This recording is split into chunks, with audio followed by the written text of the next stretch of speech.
또다시 반주의 즐거운 시작 스터디는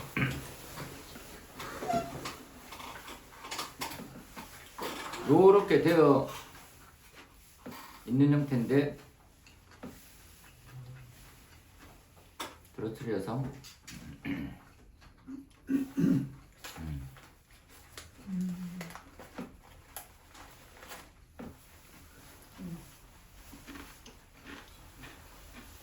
손님 말씀 따라 이 부분은 답이 좀 여러 가지는 하더라고. 그래서 제가 NFPA 다시 한번 찾아보도록 할게요. NFPA가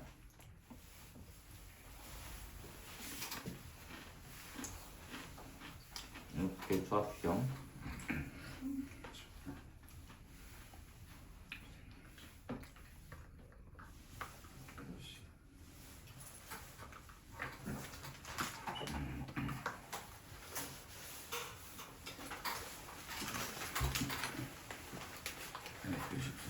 예술 기준에 있었네, 그죠?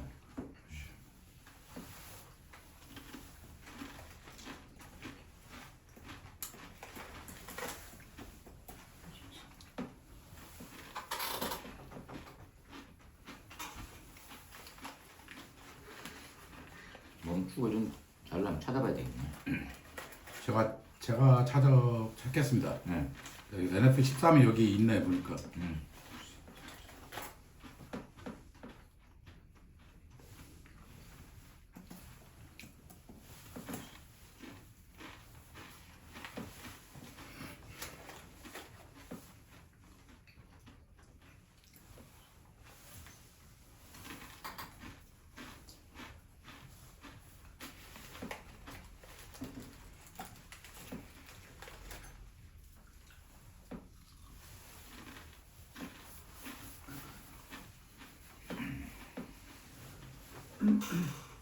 여기에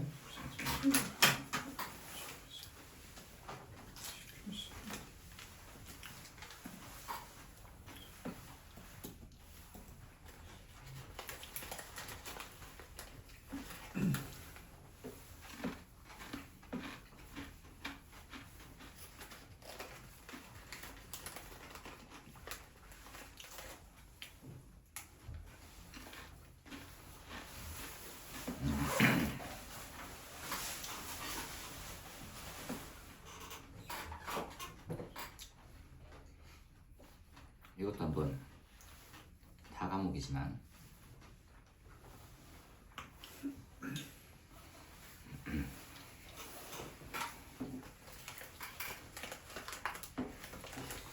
보시고 딴 데 잘 돼 있는데 우리가 좀 약하거나 없거나 이렇죠.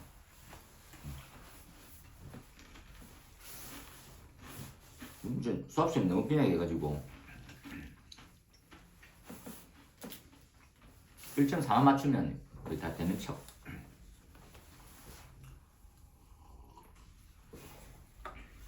되는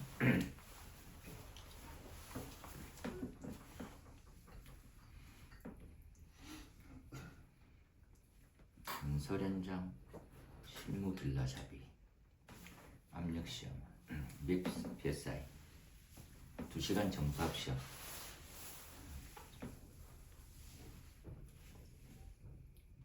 왜 1시간을 하고 다시 또 하는지에 대한 부분들은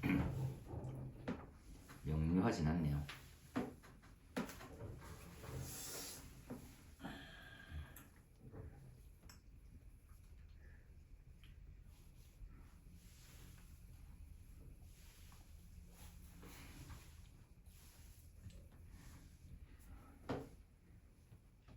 배수 시험 유량 시험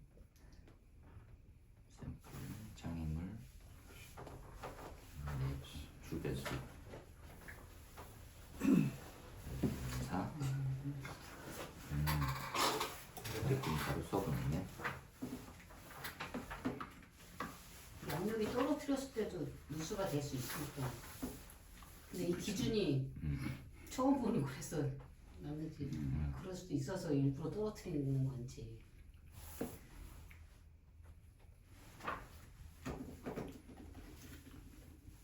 버튼 속에서 들기.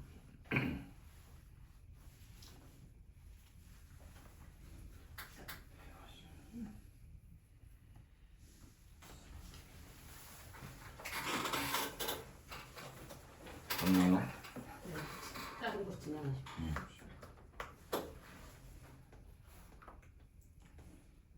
13에 저도 13은 있는데 그걸 못 찾아가지고 다시 한번 나중에 찾아보도록 네. 하겠습니다.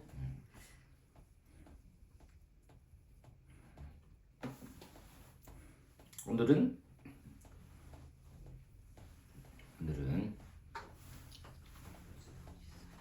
모의고사가 6회였습니다. 그 올린 자료 중에 그죠? 특정 소방 대상물 설치되는 것들을 몇몇은 알고 가셨으면 좋겠어요.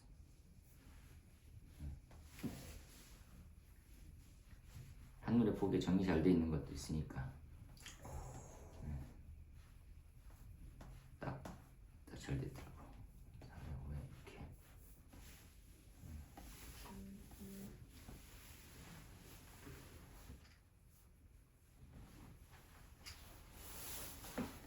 올린 자료가 공동주택 등등 특정 소방 대상물에 대해서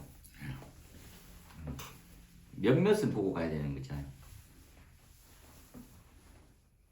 이번에 올린 거 화재 감정 기간이 원래는 이제 화재 감정 기간이라는 게 있어요.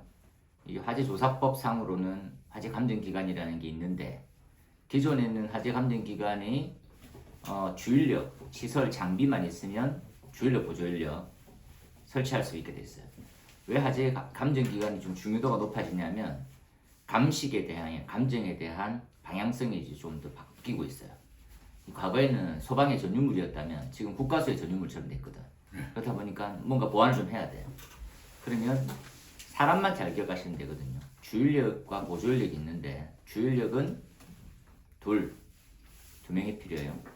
누가 필요합니까? 감식평가 기사를 따고 3년의 경력자, 조사관이 되고 3년의 경력자, 이공계 박사학위를 받고 2년의 경력자, 보조는 3명이 필요합니다. 감식평가 산업기사에서만 취득하면 돼요. 조사관만 취득하면 됩니다. 그 다음에 석사 따고 1년만 있으면 돼요. 청장이 이제 인정하는 국제 화재 관련돼 있는 자격증을 따면 됩니다. 그죠? 나머지 장비선 넘어가면 이제 선 넘는 거라서 보고 여기에 이제 외부 기관에 컨설팅을 받아서 제대로 돼 있는 감정 기관의 포맷을 짜겠다는 거지. 이게 좀 놀라운 발전이거든요. 그래서 그 부분에 대해서 올렸습니다. 화재 감정 기간 이해 잘 하시고 원래는 경기와 서울, 부산, 서울 소방 재난본부가 있었거든요. 근데 이제 전국 5개 권역으로 정해서 화재 감정 기간을 이 외에 청밖에 없거든요. 원래는 개념이. 근데 이제 청밖에 없었는데 이게 생긴 경기는 경기 소방학교 때문에 있는 거고요. 그 다음에 이게 왜 서울에도 생기냐면 이 관련돼 있는 예산의 전부 또는 일부를 청이 집행을 해요. 다 돈이 드는 거지. 그렇다 보니까 쉽게 만들지는 못했던 겁니다. 그렇죠? 그렇게 딱 되어 있다. 그 다음에 매뉴얼 등 그리고 과거에 예전에 이거 화재 폭발 조사관 이거 되게 많이 시험 쳤었거든요. 소방교사들 좀 뭐 필요하다 뭐 이런 뭐 묵어준다 하는데 안 묵어주더라고. 그다음 분석실, 실험실, 증거물 기록 보존실에 대한 개념만 있을 뿐이지 상세히 무슨 내용이 없었는데 언급하더라고.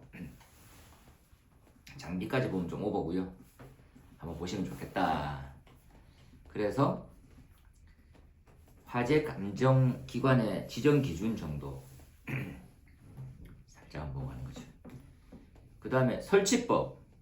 진짜 깜짝 놀랐어요. 너무 많이 바뀌어가지고 이게 소방 시설법이거든요. 이제 바뀌는 게 원래 이제 기존과 정축 부분을 완전 구역에 준하는 형태로 바뀌는 게 60분 플러스만 됐던 게 60분도 인정돼요. 주요 내용이. 그 다음에 이것 또한 좀 이상한 게 모든 지하 주차장은 조기 경보와 신속 진압이 가능하도록 수방시설 개선한다. 그래서 무조건 200제곱미터 이상이면 스프링클러하고 자탐 이걸 역으로 한번 갖고 가보면 모든 주차장, 차고 주차장은 200제곱미터가 돼야 허가 동의를 받아요. 되겠죠? 그런데 차고 주차장은 연면적이 얼마 이상 돼야 물분 무등 대상이거든요. 200 주차장 무조건이 되는 건가요? 아니 이거는 별동 건축물이냐 건축물에 속해져 있는 차고 주차장이냐에 따라 달라져요. 그래서 200은 별동 건축물, 그 외에는 800이죠.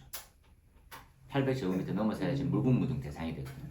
그러니까 물분무등 설치 대상이 거의 다 돼. 거기서 대체 설비로 스프링클러 설치하는 거였어요. 그런데 이건 이제 전혀 다른 개념이죠. 이해되시죠? 그러니까 200제곱미터가 자탄 대상이 아니거든요. 그것도 다 넣겠다는 거죠. 원래 자탄 얼마 이상? 1500이거든요. 1500이자 뭐 층수로 따져보면 자탄 대상은 이제 공동주택 대상이 되고 그렇잖아요. 근데 이것들은 200제곱미터만 되어도 무조건 해라. 이거는 진짜 강력해진 거거든요. 두 가지는 무조건 하겠다. 화재 경보하고 불 끄는 것들은 무조건 넣겠다라는 거거든. 이게 좀 이해가 좀 약간 안 되는 게 지하 주차장이 건축물에 속해져 있는 지하 주차장인지 주차 용도로 별도인지 그럼 이걸 조금 조심 안 하면 연립죠. 연립가 다세대. 걔네들은 이제 기본적으로 보면 4층까지고 지하 주차장에 대한 구분은 없거든요. 660을 초과하느냐 마느냐로 구분하잖아요. 근데 간이 스프링클러 대상이라. 근데 이것 때문에 다 넣어지는 거죠. 주차장의 규모 때문에 나머지가 다 자탐으로 바뀌어야 되는. 그럴 수도 있는 거예요. 원래 뭡니까? 라고 하면 연립과 다세대는 단독경보형 뭐 이렇게 들어가잖아요. 근데 주차장 때문에 자탐하고 스프링클러가 설치되는 그런 아이러니해서 내가 읽으면서 좀 놀랐어요. 이렇게 쉽지 않을 것 같은데. 그렇죠? 200 미만이면 살수 비상경보 단독경보형 감지기 이거 준하는 거죠. 하부로 자탐 아래쪽 거 넣어라. 이게 지금 개정안이잖아요. 아닙니다. 그러면 이것은 국회 통과해야 되는 법령을 통과해야 되는 맞습니다. 거죠. 저기 무슨 NFTC로 고시 이런 것 가지고는 안 되고 안 되죠. 이게 법령을 통과해야 되는 거죠. 네. 근데 요즘의 추세가 법령은 패스예요. 예. 그러니까 옛날에는 6개월 있고 내용 빠지고 변경되고 그랬는데 요즘에는 그냥 소방이니까 그냥 가더라고. 예. 그리고 진짜 짧게는 한 2주 만에 안이 다 넘어가져 있어요. 그래서 그냥 보통 기회의라고 하잖아요. 회의만 하면 그냥 소방 분야 땡땡땡 넘어가. 이게 많아. 그러니까 요것들은 이제 그 기본은 그 업체란다. 청에서 뭘 만들어요 다. 만들어 가지고 누군가의 불이익만 아니면 그리고 타법에 타법에 뭐 문제가 생기게 하는 게 아니면 그냥 넘어가거든요. 근데 얘는 조금 조심스럽게 납니다. 그럼 반발도 많이 심할 거거든요. 제일 심한 게 업자들이죠, 업자들.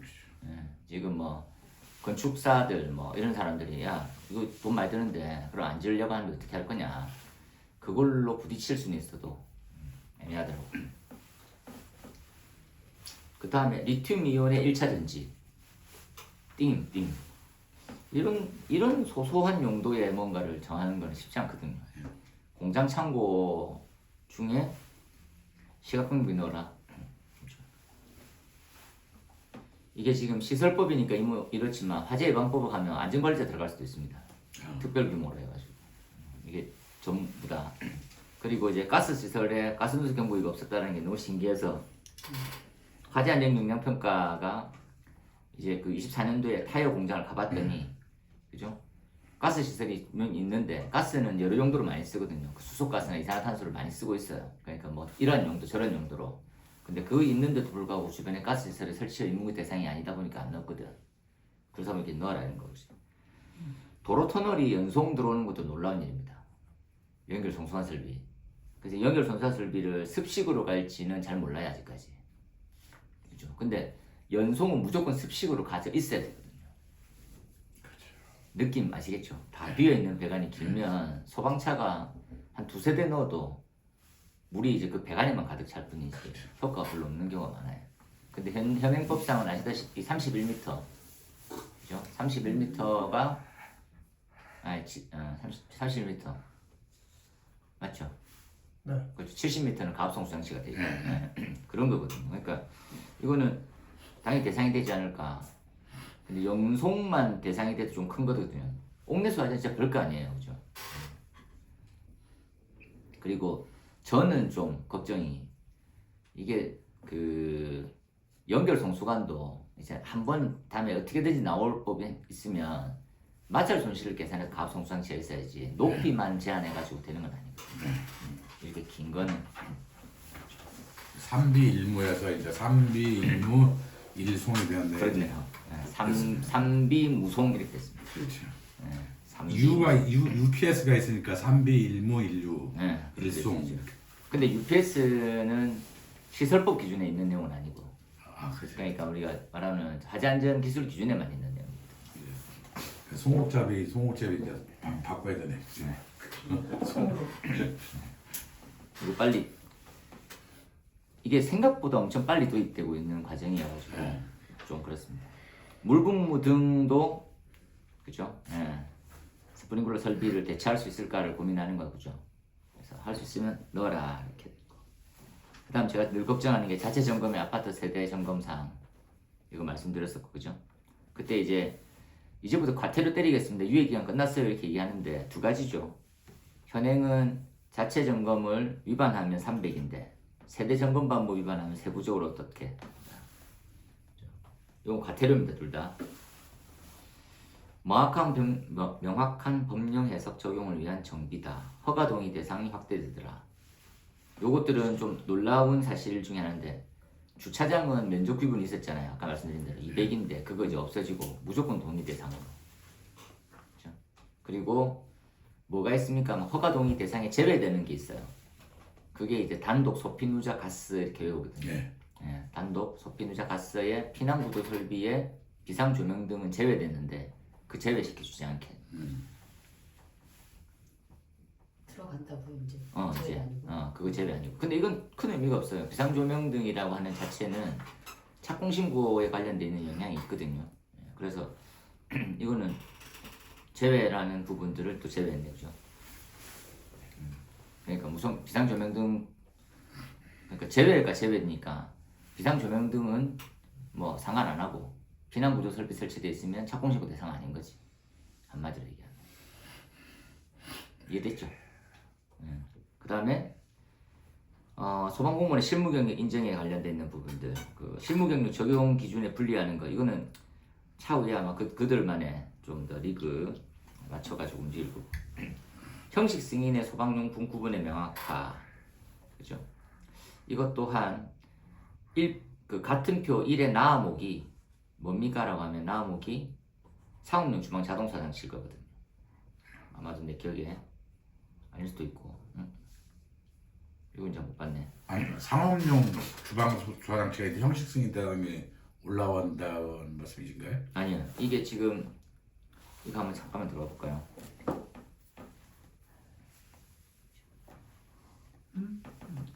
같은 표 나목 봅시다.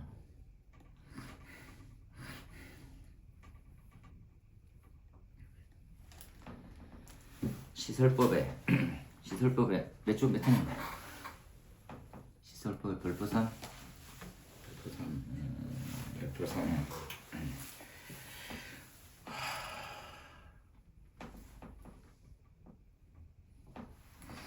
짜증난다 그죠?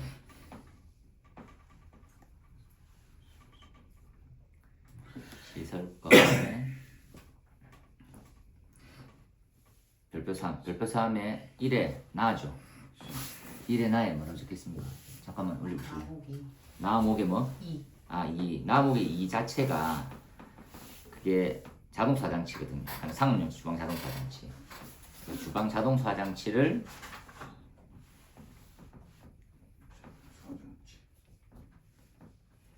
그냥 자동차 장치가 그대로네요. 그러니까 문구만 명료하겠네. 예. 역시 그대로는 걔는 제외되는 거다 이런 거죠. 상업용 주방 자동차는 아직 형식 승인이 안 돼 있거든요. 예. 없어서. 그 다음에 관계인의 대상 부분의 렉 뭐 이런 것들 다 됐고 이건 좀 더 고쳐 나가야 돼요. 요거가 좀 바뀌었습니다. 이게 요즘 업종별 등록 기준 영업 범위에서 그죠? 원래 이제 소방시설업을 열려고 하면 전문과 우리가 말하는 이제 일반이 있거든요.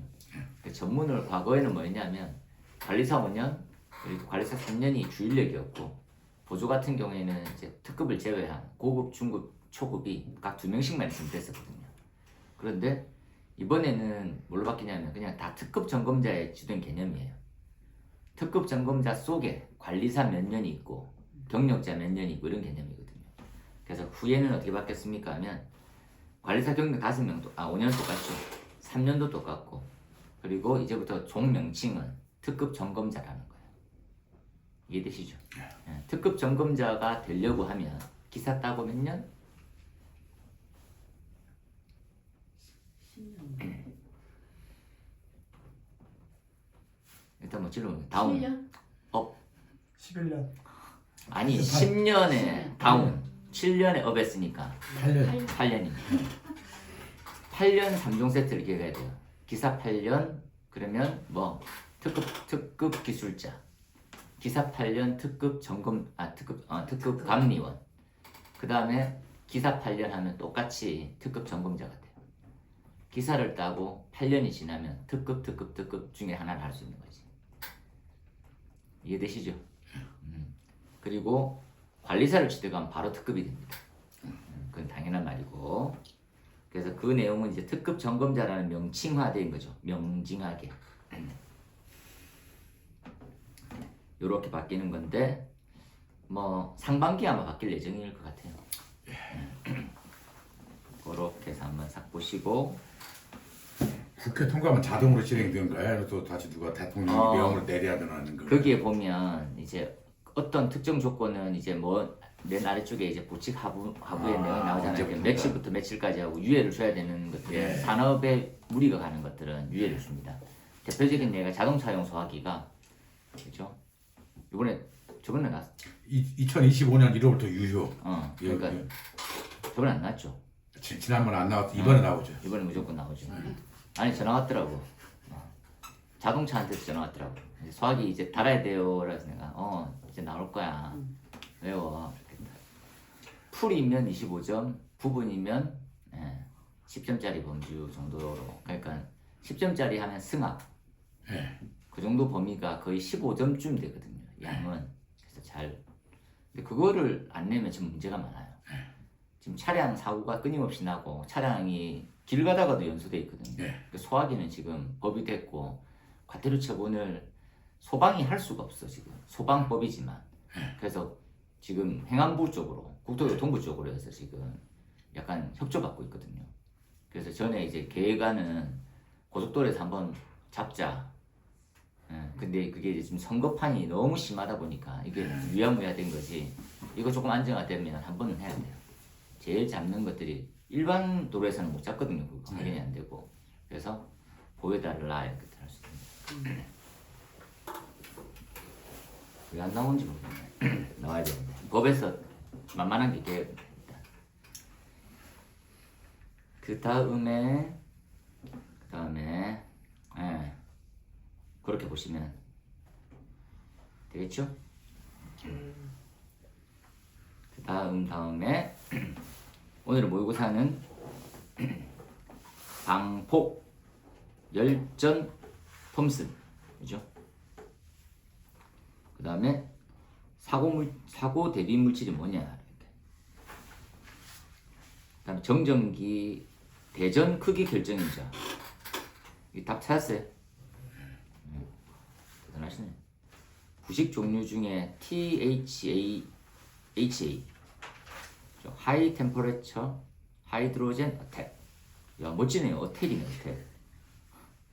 고온의 수소 이온 그런 거 있죠. 고온이면서 무섭네요. 어택. 아크 차단기 이제 잊혀질만 했기 때문에 준비하고 계시죠? 가스 설계 프로그램 일부러 넣었습니다. 유효성 검사 다 외워서 쓰실 수 있는지를 검증하는 시간이 좀 됐고, 그리고 8번도 타시험 지금 나와서 예방규정이라고 하는 거 대상 하나, 그죠? 그리고 이행실태 평가 제도라는 것들을 이제 본부서가, 그죠? 확인할 수 있게 되어 있는 거예요. 안전거리 보유공지 혹시 아세요? 알고 계시죠? 문학가치. 그 다음에 수소치성 뭐냐?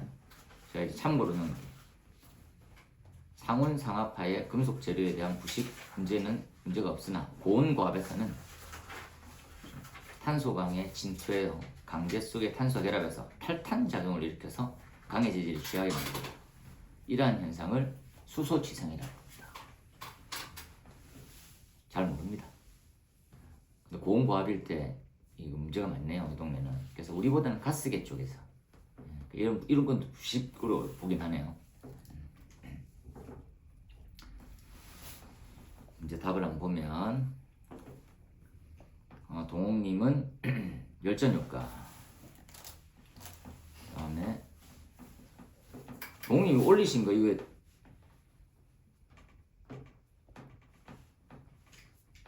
이게 그거네요.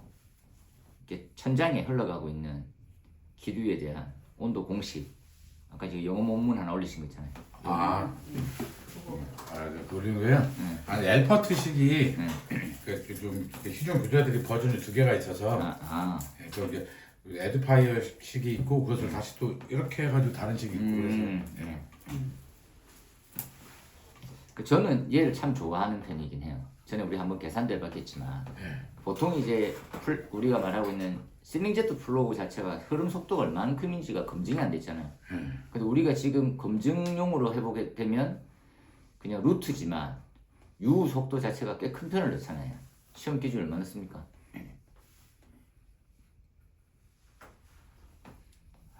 두 분이서 이거 알아야 되는데 2.5. 2.3, 2.5 이렇게 주지 않습니까? U 예. 그러니까 2m/s 이렇게는 진짜 빠른 편이거든요. 그러니까 빨리 보내서 작동을 하는 거예요. 그렇죠. 그렇죠? 그렇게 따져보면 이게 어차피 그 작동을 루트식으로 하게 되면 생각보다 그렇게 늦어질 수는 있으나, 우리가 생각해보면 그 RTI라고 하는 부분, RTI가 어느 범위에 나와 있는지만 볼 뿐이지 명료하게 몇 도에 어떻게 된다는 걸 알 수가 없는 식이잖아요. 그렇죠. 그게 그러니까 반응성 정도만 평가하지 어떻게 해라 이런 게 또 명징하지 않거든. 그죠? 근데 그에 반해서 이 동네는 넣게 되면 진짜 겁나게 바로 알 수 있어요. 그래서 이런 류가 훨씬 더 바람직한 거죠. 어떤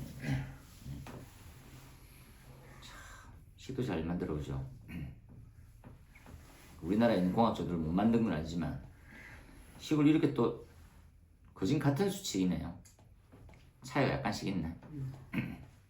그 밑에 식은 되게 어렵네요. 진짜 기술사 여기까지 해야 됩니까? 근데 엘퍼트식이 하여튼 교수님들마다 어제 인용을 하면서, 근데 나도 이렇게 이야기를 해보니까 홍맥 여기서 지수를 하여튼 엎어치고 매치고 했더니 같은 식이더라. 그 맞는데 이제 제가 이제 그 알퍼트를 넣은 거는, 그 알퍼트는 SF 핸드북에 있는 식이에요. 그 식이 원 출처고, 그 다음부터 그 학자들이 개량을 하고 수치를 바꾸고 하는 형태는 시험에 나오기는 조금 부담이 되는 거거든요. 그러니까 이제 공식으로 나와 있는 형태 좀 기준, 그게 이제 그냥 기본 마무리인 거지.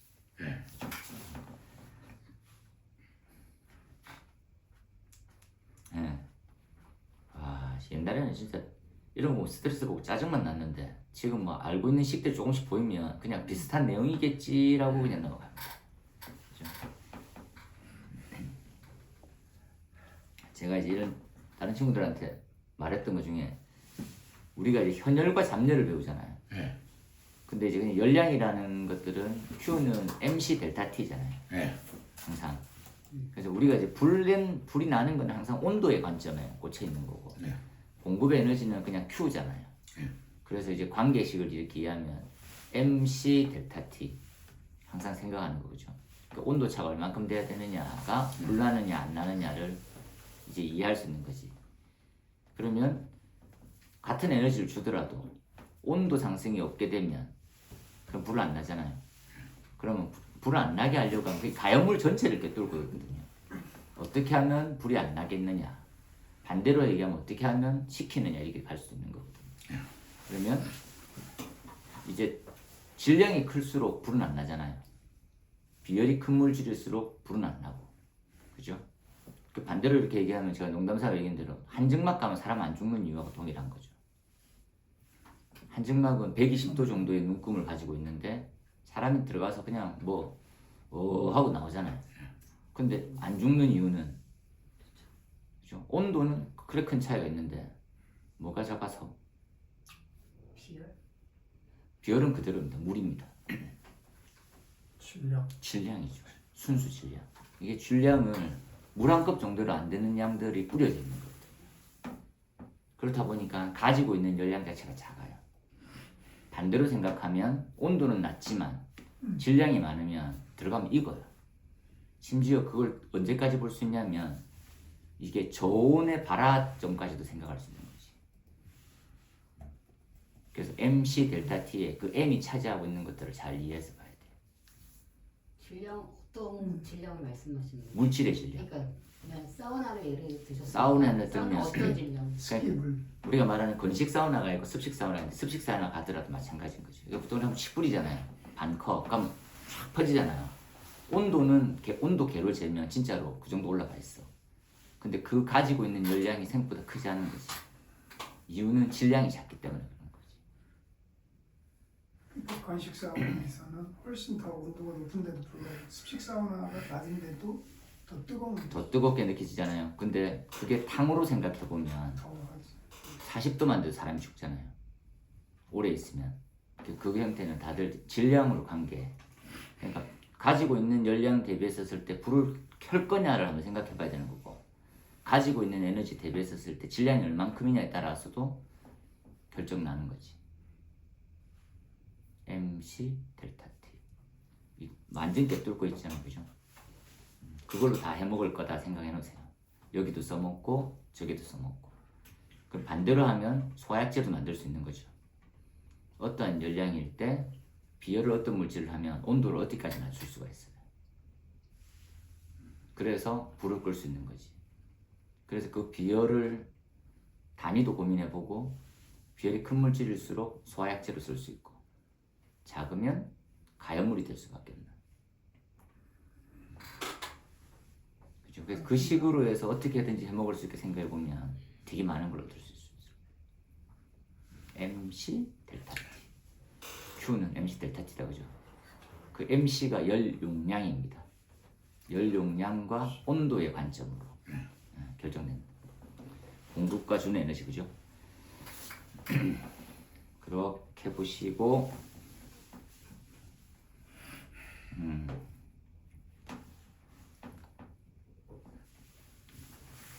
혜경님은 이게 1번이 옥주. 1번은 방폭전기. 호세님 안 하셨네, 그죠? 1번의 방폭에 대한 정의는 이거보다 더 잘할 수는 없다, 그죠? 가장 기본은 불안나게 만드는 관점으로. 근데 이게 속뜻은 뭡니까? 다시다시피 전기점화원을 어떻게? 전기점화원에 대한 대처죠, 우리의. 이게 완전 우리랑 반대되어 있는 것들이 뭡니까라면, 산소 농도를 극저로 낮추면 불은 절대 안 난다. 불활성화. 불활성화로 손댈래, 최소 점화 에너지 이하로 유지할래, 이 차이거든요. 무조건. 그 둘 중에 하나가 큰 굿즈죠. 그래서 불활성하면 또 그 관련돼서는 막 여러 가지를 설명할 수 있잖아요. 그죠? 그러니까 MOC 고민나고, 그리고 밀폐된 구역에서 어떻게 하면 절대 불 안 나느냐. 그 다음에 산소를 끊임없이 낮추거나 줄이는 형태는 쉽지 않아요. 예방적 차원에서. 말이 불활성화, 심지어 유지관리하기 힘들거든요. 그러면 저망원을 줄이자는 게 핵심이죠. 그게 이제 기본적으로 위험 장소에서 저망원 에너지를 최소 저망 에너지보다 낮게 만들면 되거든요. 그 형태에서 탄생한 게 방폭 전기 설비지. 그리고 이제 처음에 이제 학원에서 잘못 배울 때는 뭡니까라면 기본적으로 그 방폭이라는 것은 내부 에너지가 밖으로 나가지 못하게 만드는 거. 근데 외형을 딱 보면 폭발에 견디는 느낌도 들어요. 그죠? 근데 그거랑 전혀 무관하게 내부의 에너지가 바깥쪽으로 안 나오게 하는 게 주된 목적이잖아요. 이해되시죠? 그러니까 발신기라든지 기타 등등 유도등 이런 것들이 진짜 무슨 되게 우주에서도 견딜 것 같은 그런 키트로 되어 있잖아요. 그게 내부 에너지가 바깥으로 안 나오게 만드는 저망원으로 쓰지 않게 만들려고 하는 게 주목적이거든요. 그럼 배경 지식으로는 아까 보신 대로 위험 장소 0종, 1종, 2종 그죠? 시간은 1000시간, 10시간, 1000시간 1000시간, 10시간 사이 거 이렇게 하고 그죠? 그리고 본질 안전은 두 가지로 돼 있다 그죠? 그래서 0종이 가능한 것은 IA만 하고 그죠? 요 지금 본질 안전 방폭 구조도 좀 많이 바뀌고 있거든요. 근데 이게 발빠르게 우리한테 반영이 지금 안 되고 있어요. 약간은. 그죠? 그리고 내압 방폭 구조가 잘 알아야 되는 개념은 MESG 그죠? 그래서 우리가 이제 간격과 그죠? 그리고 내력이라고 하는 것들 둘 다 이제 이해하고 답을 잘 써주면 되죠. 제가 공부하기로는 그 본질 안전부의 그 제너 다이오드가 3개가 있어야 된대요. 그래야 그렇죠. 제로 맞습니다. 연습이 된다고. 그렇죠. 그죠? 근데 우리는 그 문제로 그렇게 만약에 들어가게 되면 나온 적도 있지만 유사하게 근데 좀 더 전문적으로 간 거예요. 그러니까 일반적인 기술사 교재에서 볼 수는 없는 상황. 그러니까 거의 그런 부분들은 준비되어 있거나 틀리거나. 그러니까 그렇게 들어가져 있는 게 힘든 거예요, 진짜로. 구조식을 그리고 이런 것들이 구조도를 그리는 거. 그렇죠. 3개의 이유는 제너 다이오드 페일이 났을 때 하나 그 2개 있으면 하나 빼려면 불안불안 되지. 하나 빼려도 걱정 없고 2개 빼려도 그래서 2개. 그다음에 거기에 전류 제한도 있더라고요. 전압 전류 제한이. 이거 좀 이해하면 좋은데 뭡니까라면 투입되는 기기에 최소한의 점화 전류가 안 생기게 만드는 게 핵심이거든요. 그렇죠. 그러니까 어디쯤 쓸 수 있습니까를 생각해 보면 어느 장비 이걸 거의 대부분의 사람들이 잘 모르는 게 모든 전기기구에 쓸 수 있게 만든 겁니다는 절대 아니에요. 그렇죠. 기껏 해봐야 압력계 그러니까 그 작동되는 바늘 이런 것들이 다 점화원이 될 수 있거든. 그렇죠. 그러니까 그렇게 쓰는 유들 있잖아요. 거기에만 쓸 수 있어요. 그렇죠. 그러니까 심지어 이렇게 생각해봅시다. 가연성 혼합기가 형성돼 있어. 양론으로. 그게 이제 우리가 알고 있는 탱크 내부에 유류 액면 위. 거기에 어떤 장비를 넣는다 생각해보면 진짜 목숨 걸어야 되잖아요. 그러니까 뭐만 있습니까? 그럼 내부 압력 측정기 있잖아요. 그런 유들만 달 수 있는 거죠. 그러니까 우리가 전기가 들어가는 이런 개념은 진짜 쉽지 않아요. 그렇죠. 이론으로 따져보면. 그래서 쓸 수 있는 장비도 한정적이고 본질 안전이 되는 건 잘 없어요. 그러니까 모든 장비들이 다들 되게 만들 수 있는 것은 쉽지 않은 일이거든요. 그 다음 내압 방법 구조는 시사하는 바가 가장 크다 그죠? 이제 이게 틈새를 줄임으로써 우리가 말하는 이제 역화 방지기도 괜찮고 그런 일을 다 생각하고 있는 거니까 그죠? 그렇게 딱 하고 나면 간극이 나오고 그죠? 틈새가 나오고 틈새 종류에 따라 가지고 구분되는 가스들도 분류될 수 있고 유입 방법 구조는 또 다른 문제점을 만들어낼 수 있을 거라고 이렇게 생각도 되고 압력 방법 구조는 그죠? 우리는 잘 안 쓰고 보기에만 있는 건데 양압 구조라는 게 있어요. 양압 설비. 그죠?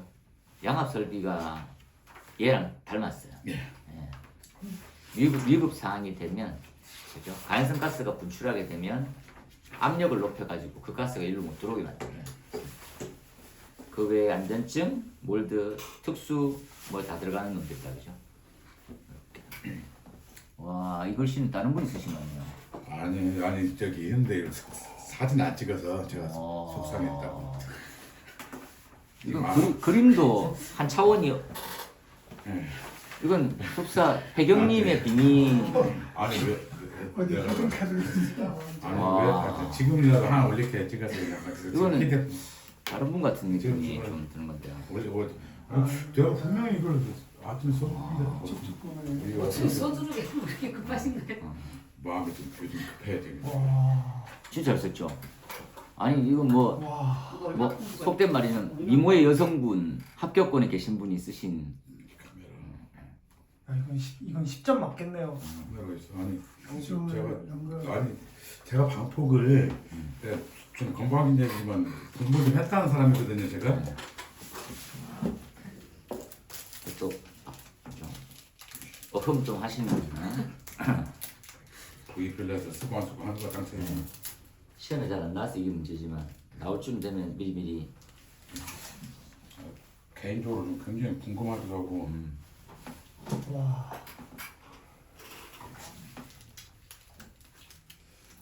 사진을 여러 장을 개인적으로 다 보내주세요. 개별로 부분 사진에서 나중에 모아가지고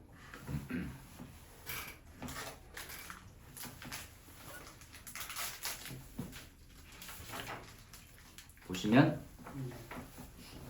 이건 톰슨은 요 핵심 사항이 톰슨 계수의 의미죠. 계수 식을 통해 가지고 톰슨 계수는 뭐에 비례하고 뭐에 반비례하냐, 플러스일 때 마이너스일 때 어떻게 되냐. 그래서 동욱님은 이 해당 금속에 대한 부분들도 해놨네요. 톰슨은 어떻게 쓰셨냐 보자. 교수님은 이렇게 시그마가 톰슨 계수로 플러스일 때는 발열 외에 줄열, 톰슨이 마이너스에 있으면 이렇게 되고, 열전에 나머지 좀 비교해봤네요. 굳이 이게 뭐 소방하고 다른데 쓰는데 없을 것 같은데. 네. 그리고 어거지로 스토리를 한번 만들어봤어요. 톰슨은 엄청 많이 쓰죠. 톰슨 어디에 씁니까?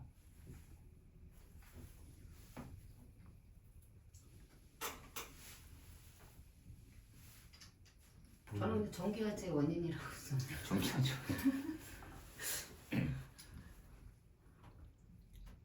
그래서 엄청 자주 얘기했는데 열전 온도가 뭡니까? 용광로 온도를 어떻게 측정해요? 그게 그냥 열전대 열센서를. 네, 열전대 열선세가 그 다음 넘어가면 이걸로 활용하거든요. 그래요? 네. 그러니까 다른 뭔가가 더 들어갔었을 때 요소로 인해서 그걸 받을 수 있게 되는. 그러니까 이건 같은 흐름이라고 보시면 됩니다. 그 단순하게 생긴 열전 온도계 그 다음 버전, 그 다음 뭐 이런 형태로 가져가도 된다. 이거 틀렸네.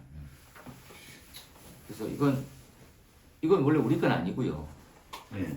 톰슨하고 제어백 이것들은 다 전기에서 쓰는 겁니다. 네. 그러니까 열을 받게 되면 어떻게 이제 온도 차이가 생기면 기전력과 이런 것들은 이게 소방에서 경미하게 다룰 뿐이지, 이거는 열전 반도체라고 해가지고 그 동네에서는 좀 많이 활용되거든요. 톰슨은 원래 전열 현상이라고 해서 전류가 흐르면 열이 발생한다고 이렇게 반대로 배우고 있어요. 이거는 이제 그냥 단순 암기시키면 이제 같은 금속일 때 그 네. 효과를 얻을 수가 있죠. 다시 얘기하면 이제 열전이라고 하는 형태는 이종 금속일 때 얻어지는 건데, 톰슨은 같은 금속인데도 열전대처럼 얻을 수 있어요. 그러니까 제어백과 펠티어는 이종금속. 이종금속의 한정인데 얘네들은 같은 금속으로 제어백 펠트에 같은 효과를 얻을 수가 있다. 그래서 그게 얻을 수 있으려면 플러스일 때 상수랑 마이너스 상수일 때는 효과가 반대로 이루어져요. 그것들의 모든 특징이 이 금속이 가지고 있는 특징과 뭔가를 활용면이거든요.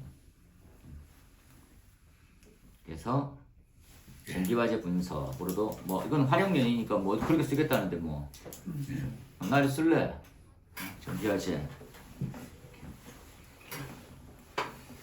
제어백으로 역시나 돌아오셔가지고 동욱님은 그리고 부서님도 그렇죠. 이렇게 쓸 수밖에 없는 부분들이 없잖아 있죠.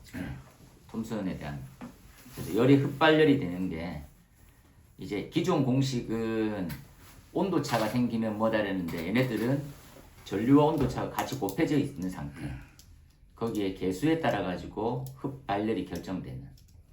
그죠? 그러니까 이 배경은 동일 금속이고 마찬가지로 그래서 온도차와 전류 차이가 있으면 표면에서 열이 방출되냐 흡열되냐 이런 것들 활용면이죠.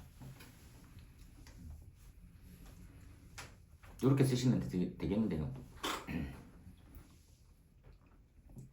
그리고 마무리는 혜경님 같은 경우에는 물질에 관련되어 있는 부분으로 마무리고 동욱님은 소방의 적용을 좀 더 앞세우고 관계식도 있고 해당되는 금속도 약자로 말씀드렸고 감지기 표면으로 이용한다든지 감지기로 활용 것들은 뭐 쓰기가 좀 힘들겠네요. 감지기로 만들긴 힘들겠네요.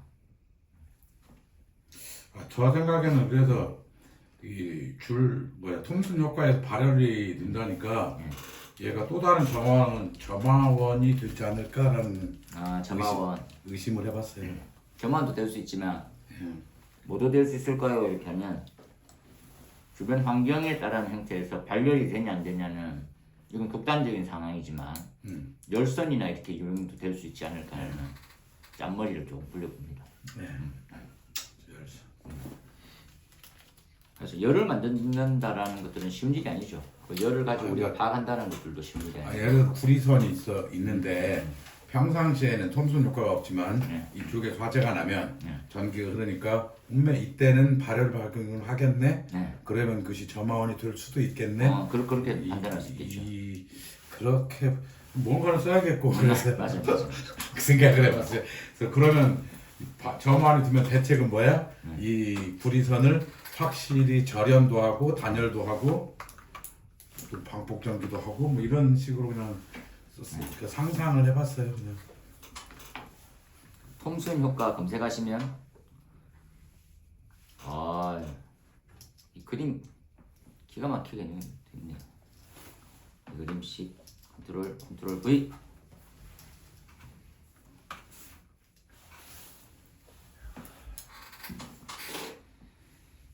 열의 흡방출에 대한 부분들 열전 중에 하나다.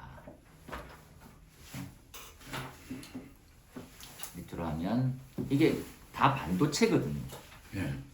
반도체 우리가 그냥 전선 두 개를 연결해서 이렇게 다 생각하지만 실질적으로는 반도체를 가지고 다 하는 거예요. 그래서 그거에 이론적 배경이 되는 것들이거든요. 그래서 써먹을 때는 엄청 많아요. 접점으로 만들어도 되고 뭐 소자로 만들어도 되고 이런 것들이 엄청 많거든요. 그런 게 있다 이렇게 있네요. 맞네요, 그죠? 저배 열전 톰슨이다. 공식이 약간씩은 다 다르네. 톰슨 상수 열전 효과의 응용 이렇게. 어디 활용됩니까?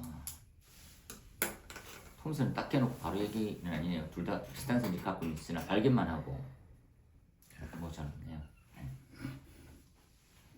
그 다음에 3번 사고물질에 대한 정의. 역시나 이거 답을 하셨네요. 사고물질은 인화성, 발화성 등등이 있고 경고 투입, 독성물질, 환경영향물질, 특별관리물질 이렇게 있네요. 일반관리 어렵다 그죠? 사고물질의 지정, 관리기준 딱 지금 고선님 답 제일 심플하고 딱 좋네요.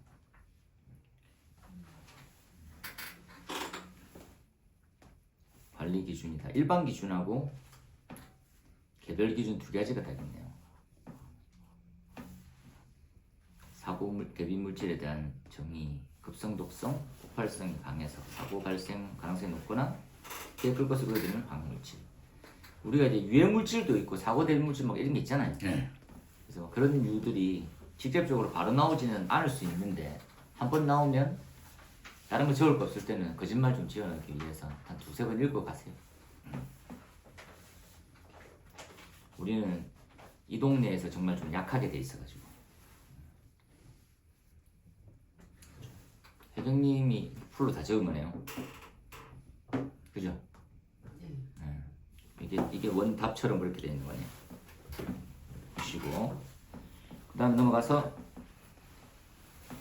정전기가 다 뽑겨 나올 때, 그죠? 산업안전보건법에도 잔뜩 있고, 그죠? 그랬을 때 제일 괴롭습니다. 거기에 대해서 대전의 크기를 결정한다. 대전 크기 결정인자는 단독 문제로 10점짜리를 해설하고 설명하면 나올 수도 있죠. 답이 약간 대전 크기 예님은 결정인자, 영향, 계측 제어 방법. 와, 형이 법이 답니까 이게? 계측 제어. 네. 관리 방법에 곱이 이렇게 나왔거든요. 법 다는 거네요. 어렵네요. 정전기의 영향은 보통 기본 보면 세 가지 이렇게 설명하거든요. 화재 폭발, 생산성 품질 저하, 진짜 정전기 이렇게 뭐 충격 이렇게 하는 거. 이 세 가지가 기본이거든요. 그 중에 이제 가장 많이 예를 드는 것들은 정전기 쪽 에러 나면 우리 그거 뭡니까? 이게 뭐죠? 프린트 자체가 안 되잖아요. 우리가 복사가 전부 다 정전기를 활용하는 거잖아요. 그게 에러 나면 복사가 안 된다더라고. 그런 이유들. 그 외에 가연성 분진 얼마 되게 많이 넣네요. 이것들은 약간 좀 못 씁니다. 네. 이거는 과감하게 삭제. 가운데 거 삭제해서 그 결정인자도 3분의 1, 정전기로 인한 영향도 3분의 1, 계측방도 적당히 3분의 1로 해서 딱 해놓으시면 되겠습니다. 동옥님은 계측 방향, 제어 방향에 대한 관리 방향은 같은 건가요? 답이 약간 결정인자 관리 방법.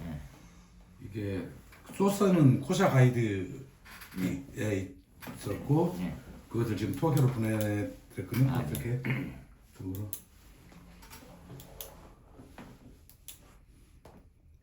그렇네요. 네. 요거고 우리가 교재에서 보면은 뭐 정전기 발생의 요인이 무슨 뭐 이특비 변압소 뭐 맞습니다. 그다음에 생도 부인설 이렇게 암기한 것하고는 약간 결이 다른. 그렇네요. 근데 다른 사람이 써놔서 뭐 코샤에서 발표를 해버렸으니 그걸 무시하면 안 되잖아요. 코샤에서 그렇게 해놔서 뭐 암기를 또 한 번 해야 된다는 슬픔이 맞아요. 예? 뭐 있잖아요. 뭐 이특비 변압소하고 뭐 암기 다 했잖아요. 한 번 더 암기하는 거고. 그리고 정전기, 최소 정전기 에너지는 요 코사 가이드 보면 최소 점화 에너지는 어떻게 영향을 받는 거 원래 다 알고 있던 내용들이고 그죠? 예. 그리고 정전기 에너지에 대한 크기는 이만큼 나오고 관리 방법들에 대해서는 이틀로 습도, 유체 속도, 계측 제어 이렇게 다. 이 계측 제어 부분이 지금 혜경님 쓰신 거다 그죠? 그죠. 잘하셨네요. 그다음에 유속 제어도 우리 기존 교재에서는 뭐 저항이 뭐 작은 것은 뭐 1m 이하, 어디는 뭐 10m 이하인데 이건 또 2m로 중간에 하나 끼워놨더라고요. 10m짜리, 2m짜리, 2m짜리. 요럴 때 한번 쓱 보고 가세요. 이제 정전기가 약간 아시다시피 원래대로의 기본 개념으로 돌아가지 않고 지금 계속 확장형처럼 넓게 보고 있어서 코사를 안 볼 수가 없게 되는 그런 없잖아요. 그렇게 딱 한번 보시고 잠시 끊어갈까요?